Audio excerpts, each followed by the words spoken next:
За бүгдээрээ өдрийн мэнд хүргэе. Та бүхэндээ за өнөөдөр бүгдээрээ энергийн дасгал сурсан. Энергийн дасгал гэхээр юу юм бэ гэж тийм ээ? Өөрийнхөө дутмаг энерги давтамжийг нэмэгдүүлэх ийм дорн дахины эртний арга техник үйл байна. За хүний эрүүл мэндийн талаар ярихад бол нэг хоёр юм ярих шаардлагатай байна тийм ээ. Нэгдүгээр нь сэтгэлийн бие, нөгөөх нь физик бие. За сэтгэлийн бие гэдэг маань бол бидний дотоод энерги, бидний дотоод давтамж юм байна. Тэгээд физик бие гэдэг бол бидний нүдэнд харагдаж гарч үздэг. Тэгэхээр энэ хоёр маань хоёулаа эрүүл явж бие эрүүлэн тийм үү? Энэ чинь нэг зоос нь хоёр тавшууд энэ хоёр хоорондоо маш нарийн харилцаа амралтай. Ийм зүйл. За тэгэхээр гурван дасгалаа бүгдээрээ энэ хоёр dimension гэх юм уу? Энэ хоёулын үйлчлдэг ийм юу хэлж вэ? Хүндрэлтэй хэлж вэ? Гурван хүндрэл. Хүний бие гол төв мэдрэл маань нуруунаas доошоо ингээд байрлаж байгаа шүү дээ. За тэгээд нөгөө үндсэн энергийн 7 бүрдүүд маань дахиад ингээд байрлаж байгаа тийм. Тэгэхээр бидний таргет гол нуруунд дээр бид нар фокус хийх шүү дээ. За гол нурууг бид нар тэгвэл хөдөлгөх ямар хөдөлгөөн байдаг юм бэ гэвэл хамгийн тохиромжтой хөдөлгөөн бол эргүүлчих тийм үү? Эргүүлэх. За хоёрдугаар юу байх юм бэ гэж.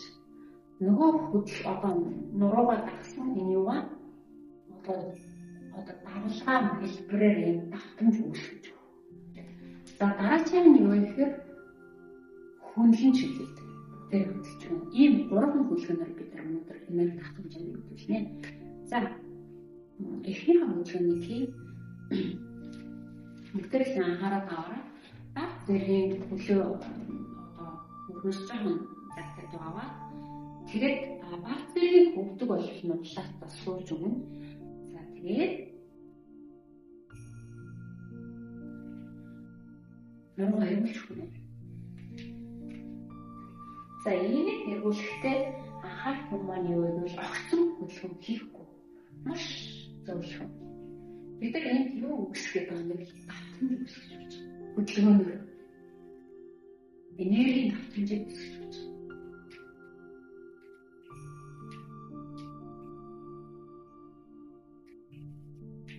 За энэ дээр дахиад нэг анхаарах юм хэлж өгье. За өвдөгдөр аль үжиж жоохон асуудал үүссэн байгаа хүмүүс байвал яг тэгэхээр эргүүлэхдээ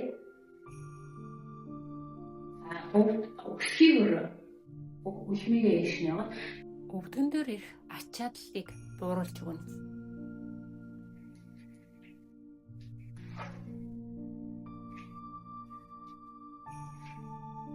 За өвдөг ямар нэгэн асуудал хүмүүс бол зүгээр ингээд цогцож байгаа хэрэг болчих болно.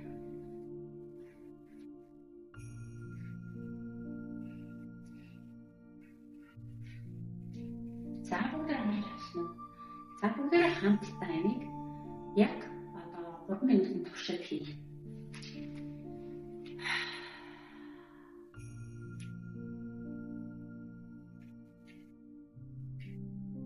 Зөөлхөн.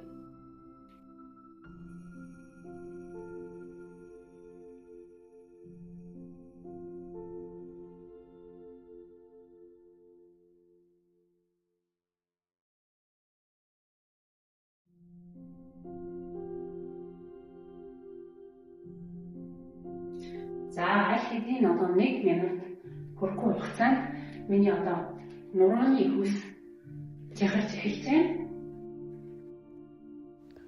Энэ хөдөлгөөнийг хийснээр нэгдүгээр бид нар биеэ халааж өгч байгаа. Хоёрдугаарт нурууны чангарсан булчингуудыг сулж өгч байгаа. Гуравдугаарт нурууны мэдрэлийг сэргээж өгнө. Дөрөвдүгээрт урталт ходоод нойр булчрахад илүү ард бөөрөнд маш сайхан массажуулж өгдөг.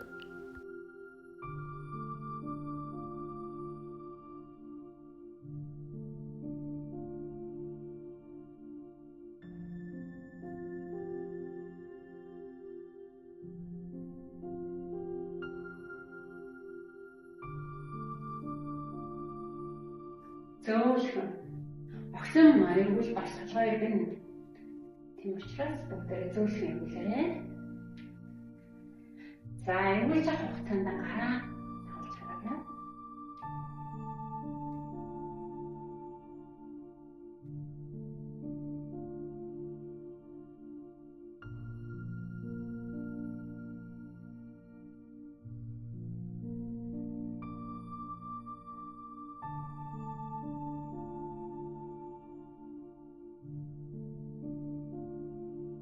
За, мэдээ бүгдээрээ босоод бие чагны мэдрээ. Биеийн асуудал бол маш гоё давтамж нэмэгдсэн. Бүлэглэж байгаа бүр.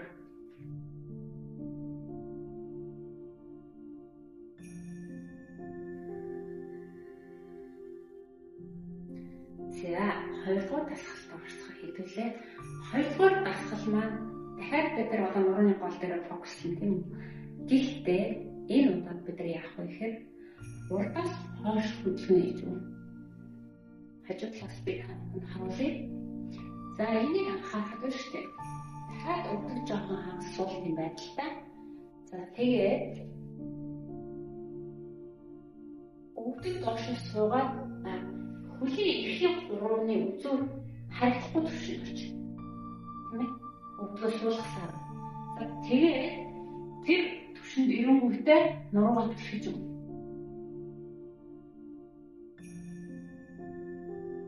Дахиад доош хагас суугаад дахиад доош харахад хөлийн чи эрхийн гурвны хуруу одоо харьцахгүй өгдөг чинь хаана гэсэн үг шүү дээ. За, энэ төвшин дээр буцаад түлхэж өгнө. За, энэ үед яах вэ гэхээр доороос дээш чигсэн ийм давлгаан хөдөлгөөний мэдээ үүсгэж болж байна. За, дахиад бирлээ. Маш асуусан. За, хамгийн гол анхаарах юм нь байх нь бид доош харахад эрхийн гурвын харагдахгүй болж ирсэн тийм. За, ийм хагас суултын байдалтай болоод за, яг энэ суултан дээрээс та завшиг хүсэж өгнө.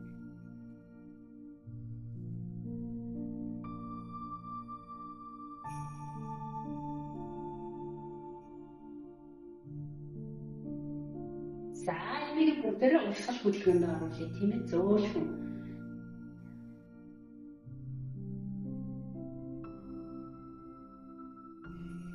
Марцгайс нурууны үе хэрхэн хөдөлгөөд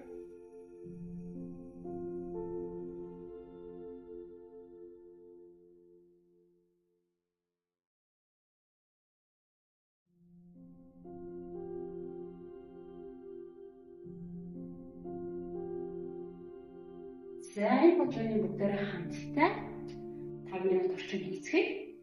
3 минут орчим. За, энэ хөдөлгөөн маань өөрөө өөрийгөө ангаах энерги давтамжаа нэмэгдүүлэх хөдөлгөөнүүд дотроос ер нь нэлээд алдартай хөдөлгөөнүүдийн нэг.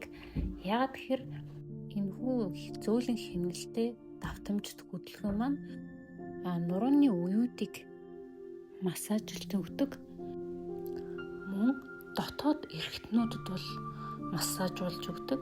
Нөгөө талаас бас чангарсан булчингуудыг суллаад энергийн блокийг нээж өгдөг.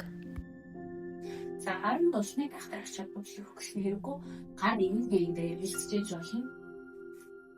За, урдаас би тавтанд харуулъя.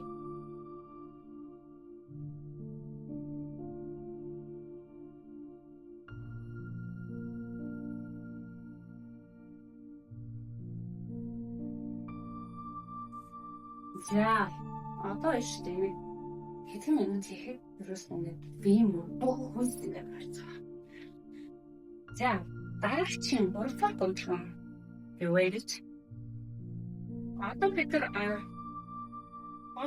одоо нуруугаа болоод ингээд эргүүлсэн. За, уушаа хоошоо далайн хөдөлгөөнүүдийг үүсгэсэн. Одоо хажуу талаараа давсан үсгэн тийм үү? Тэгэл болоо. За, энэ дээр бүгдээрээ техник анхаарал хэлүүлээ. За.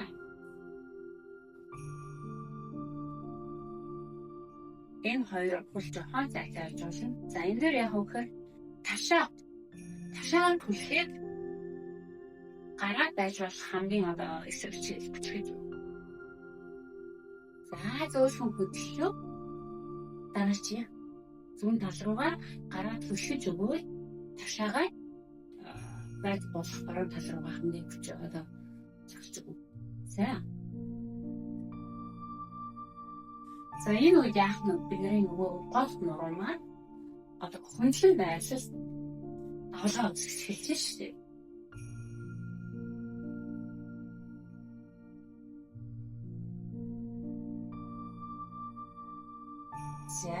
За бүгдээрээ.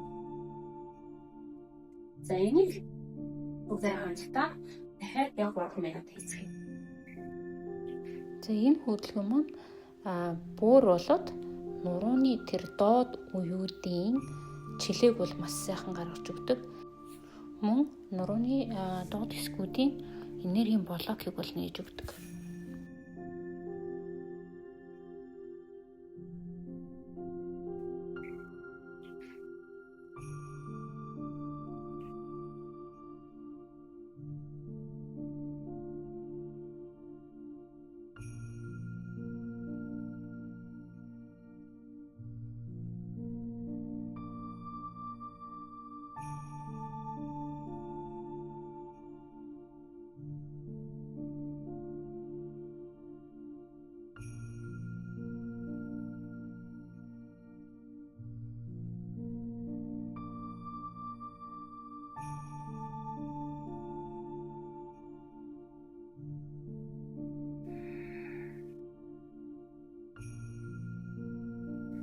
За бүгдээрээ нүдэн анаад дотоод мэдрэмжээ ажиглаарай.